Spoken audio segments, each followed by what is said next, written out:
fun with science. Making a homemade volcano. Have you ever wanted to see a volcano erupt right in your own home?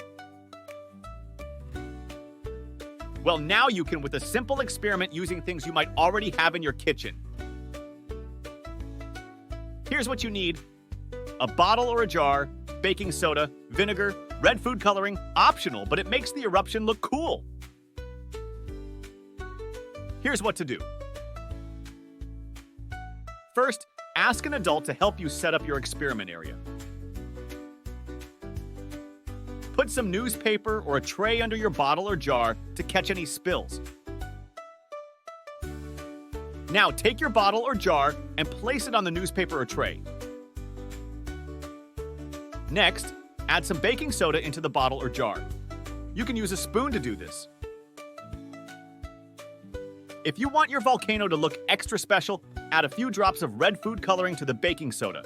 It will make the eruption look like lava.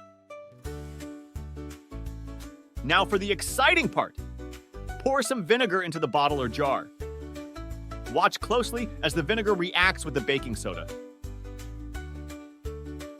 It will fizz and bubble up, just like a real volcano erupting. And there you have it, your very own homemade volcano.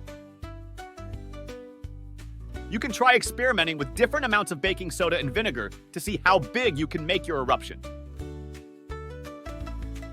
Just remember to have fun and be safe.